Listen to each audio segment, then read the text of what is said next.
Hi friends, భగవద్గీతలోని 9వ అధ్యాయం ఇది రాజవిద్య రాజగుహ్య యోగ అనే 9వ అధ్యాయంలో మనము ఇప్పుడు శ్లోకాలను తెలుసుకుందాం.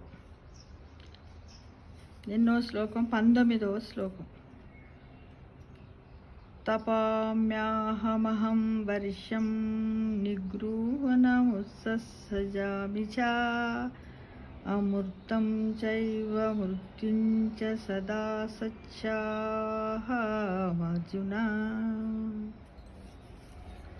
మళ్ళొకసారి. తపామాయహమహం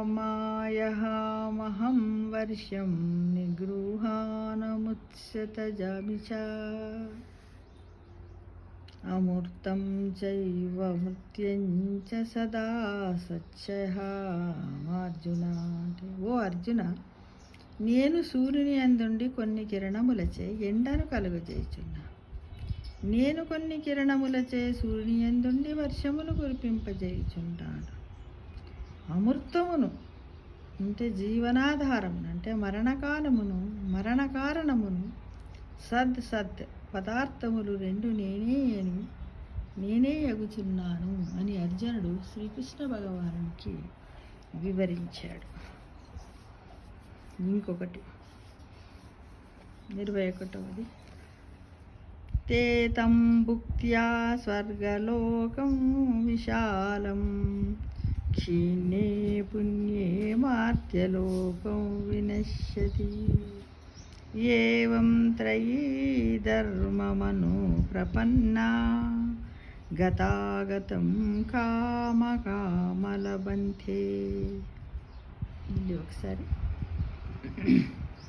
తే తం భుక్త్యా స్వర్గలోకం విశాలం క్షీణే పుణ్యే మార్త్యలోకం విశంతి.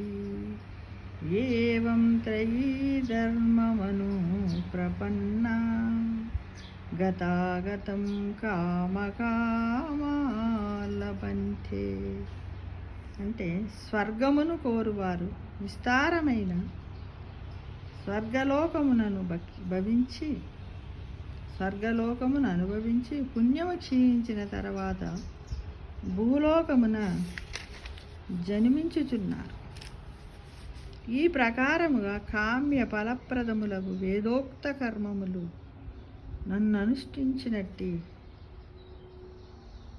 కామాత్మకులు అంటే సకామ పురుషులు జనన మరణములను పొందుచున్నారు అని శ్రీకృష్ణ పరమాత్మ అర్జునునికి బోధించారు.